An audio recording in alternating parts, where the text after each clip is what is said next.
Corona महामारी फैलने के बाद हर आदमी प्रभावित हुआ है, हर क्षेत्र प्रभावित हुआ है। शादियों में पहले जैसी रौनक नहीं रही। यद्यपि लॉकडाउन 4.0 की शुरुआत हो चुकी है, लेकिन अभी भी पाबंदियां जारी है। जब तक कोरोना वायरस के साथ जीना है, हमें उनकी पाबंदियों को झेलना होगा या हमें उसके अनुसार अपनी आदतों को ढालना होगा। आज इसी विषय पर बात करने के लिए हमारे स्टूडियो में मौजूद हैं समाज सेवी अरविंद खोसला जी। अरविंद खोसला जी, आपका स्टूडियो में आने के लिए बहुत बहुत आभार व्यक्त करता हूँ, स्वागत करता हूँ आपका। आप व्यवसाय से जुड़े हुए हैं जी। आपका कैटरिंग और बैंक्वेट हॉल का व्यवसाय से जुड़े हुए हैं आप। जिस तरह का वातावरण सृजित हुआ कोरोना वायरस के बाद, उससे किस तरह प्रभावित हुआ है व्यवसाय?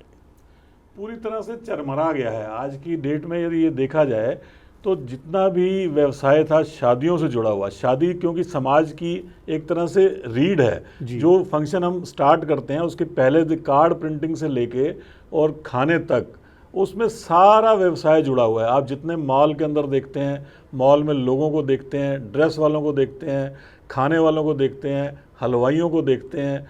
और आप ये समझिए कि जिस दिन दिल्ली के अंदर पीक में शादियां होती हैं तो लगभग लाखों लोगों को व्यवसाय मिलता है। उसमें से कोई 20-25% तो अब गांव में जा चुके हैं, जिसमें शेफ़ हैं, वेटर हैं, सप्लायर हैं, चाट पापड़ी वाले हैं, खाने वाले हैं, सब जुड़े हुए हैं। इसके अलावा स्टिचिंग वाले, माल के अंदर जाइए आप, जितने भी शोरूम्स हैं, चाहे वो जूते से लेके और ड्रेस तक, सारी चीज़ें शादी से रिलेटेड हैं। आज सारा धंधा क्यों चौपट है?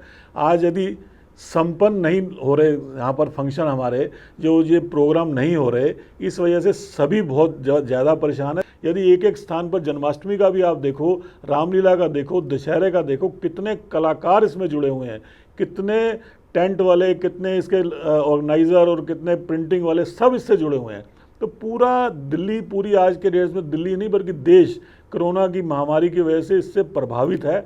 इस इंडस्ट्री को या तो सरकार सहायता दे या बैंकों के सहायता दिलवाए ताकि इसको पुनर्जीवित किया जा सके। अगर एक बार ये जीवित ना हुई, ये पूरी इंडस्ट्री खत्म हो गई, तो समाज के अंदर व्यापक रूप से ऐसा दुख फैल जाएगा कि उसको संभालना मुश्किल हो जाएगा। अच्छा अरविंद जी, एक बात बताइए। आपने, ठीक है, आप व्यवसाय करते हैं, समाज का एक वर्ग जो है वो हमेशा महंगी शादियों की आलोचना करता रहा है।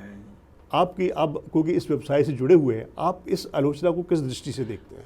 ऐसा है, महंगी शादी जो आदमी कर सकता है, जो संपन्न है, वो करे, उसमें कोई दुखदाई नहीं है। किसी को मजबूर किया जाए कि उसकी अपनी बेटी की शादी में इतना पैसा लगाए, वो गलत है। जो अमीर से नीचे तक आता है, ऊपर से नीचे आता है, नीचे के तबके का आता है। एक जो वेटर है जो 500 रुपये की या 400 रुपये की दिहाड़ी लगाता है, वो अमीर तो नहीं है, लेकिन अमीर का पैसा उसकी जेब में तो जाता है। एक जो हलवाई है जो 800 रुपये की लगाता है दिहाड़ी, उसके पास जो पैसा आता है वो ऊपर से नीचे आता है, नीचे से ऊपर नहीं जाता। जब समाज में पैसा नीचे से ऊपर वाला खींचता है ना, तब मारामारी होती है। जब ऊपर से नीचे आता है तो समाज में मतलब संपन्नता बढ़ती है, क्योंकि वो पैसा संदूकों में या तिजोरियों में पड़ा रहेगा। उससे अच्छा वो बाजार में आएगा, रूटीन में आएगा तो समाज में आएगा, समाज में आएगा तो समाज में संपन्नता बढ़ेगी। अच्छा अरुण जी, अभी आपने बात की कि सरकार इंडस्ट्री की सहायता करे। सरकार ने तो पहले ही आत्मनिर्भर भारत के तहत विभिन्न परियोजनाओं के लिए या क्षेत्रों के लिए अलग अलग पैकेज अनाउंस किए हैं। जो आपकी इंडस्ट्री है वो किस प्रकार की सहायता की? ऐसा है, इसके अंदर व्यवसाय है। जैसे ठेकेदार है, उसके पास 400 वेटर काम करते हैं, लेकिन उन वेटरों को या उसके ठेकेदार को तो सरकार कोई भी सहायता नहीं कर पाएगी ना। तो वो तो आज की डेट में भूखे मर रहे हैं। कोई सड़क पे पटरी लगा रहा है, वो पटरी की भी इजाज़त नहीं है, पुलिस वाले वहाँ भी तंग करते हैं। कोई मतलब दूसरा काम कर सकता है तो वो भी नहीं कर पा रहा, क्योंकि उनको तो आदत पड़ी हुई है रोज़ शाम को ट्रे लेके वेटरगिरी करनी है, और उसमें उनका खाना भी मिलता है और उनका परिवार भी चलता है। तो आज वो कौन से बैंक में जाएंगे पैसा लेने के लिए? इनको तो दिल्ली सरकार अपने लेवल पे उनसे बात करे या बैंक्वेट हॉल वालों से बात करे और इसको जितनी जल्दी हो सकता है इसको इस व्यवसाय को चालू करवाए, चाहे जैसे भी करवाए, लेकिन आस्ता चालू करवाए ताकि ये अपना पूरा उसमें रूटीन में आ जाए। अगर रूटीन में नहीं आएगा तो मारामारी फैल जाएगी। आप दिल्ली के अंदर समझो, अगर 200 रामलीलाएं होती हैं या 300 रामलीलाएं होती हैं तो उसमें कितने कलाकार काम करते हैं? एक रामलीला में, बड़ी रामलीला में लगभग 200 कलाकार काम करते हैं। लगभग खोमचे वाले मिला के 2-3 हज़ार लोगों को एक जगह पे रोजगार मिलता है। टेंट वालों को मिलता है, साउंड वालों को मिलता है, जिनका साउंड पड़ा हुआ है लाइट वालों को, सबको मिलता है उसमें। और उसके अलावा जो वॉलंटियर्स होते हैं, जो सिक्योरिटी गार्ड्स हैं, वो सैकड़ों की तादाद में हर रामलीला में लगते हैं। ये सारे उनसे जुड़े हुए हैं। अब ना जन्माष्टमी हो रही है, ना रामलीला हो रहा है, ना दशहरा होगा, लेकिन उन लोगों पर भी आपदा आई हुई है। देश की अर्थव्यवस्था को गति प्रदान हो, देश की अर्थव्यवस्था या देश की जीडीपी अपने पथ पर फिर सरपट से दौड़ने लगे, इसके लिए एक व्यवसायी होने के नाते आपकी क्या राय है? वो ये है कि सहायता करनी पड़ेगी सरकार को। मतलब एक ऐसा पैकेज ना दे जैसा पैकेज जिसको लेना संभव ना हो। एक ऐसा पैकेज दे जो छोटे आदमी की भी पहुंच में हो, और बैंक वाले उसको तंग ना करें। वहाँ पर नोडल अफसर नियुक्त करें या कोई ऐसा जानकारी में रखें कि जिन लोगों को पैसा चाहिए, वास्तव में चाहिए, उनको पैसा मिले, उनकी जेब तक जाए, ताकि वो अपना व्यवसाय कर सकें और अपने व्यवसाय को करके अपने परिवार को बचा सकें। अच्छा, एक बात बड़ी समस्या सामने है कि लोग चाहते तो है पर्व मनाना, लोग सोशल डिस्टेंसिंग की भी धज्जियाँ उड़ाते हैं, कई जगह पर देखा गया लोग परवाह नहीं करते, क्योंकि आदमी की फितरत नहीं है एक जगह बंद होकर रहने की, क्योंकि 4-5 महीने हो गए, काम भी करना है, धंधा भी करना है।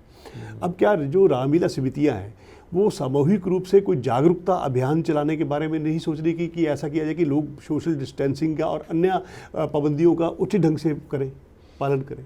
कोई ऐसा अभियान, कोई ऐसा रामलीला समितियां नहीं बल्कि जितनी भी सामाजिक संस्थाएं हैं उनको ये करना चाहिए समाज के अंदर, और कई लोग तो कर भी रहे हैं। जागरूकता लानी चाहिए, क्योंकि कोरोना अभी गया नहीं है, बल्कि अपने चरम पे जा रहा है। कोरोना जब दिल्ली में 500 केस थे तो हम पूरा घर के अंदर लॉकडाउन थे। जब दिल्ली में 1.5 लाख केस हैं तो हम सड़क पे ऐसे हैं जैसे कोरोना चला गया है। लेकिन ऐसा नहीं है, हमें इसको समझना पड़ेगा, हमें उससे अपने आप को और अपने परिवार को बचाना पड़ेगा, और बच्चों और वृद्धों का खास करके ख्याल रखना पड़ेगा, ताकि हम इस साल में अपनी ज़िंदगी बचा लें। और ये भी प्रार्थना करता हूँ कि सबसे पहले ही जो वैक्सीन है वो हिंदुस्तान ही बनाए।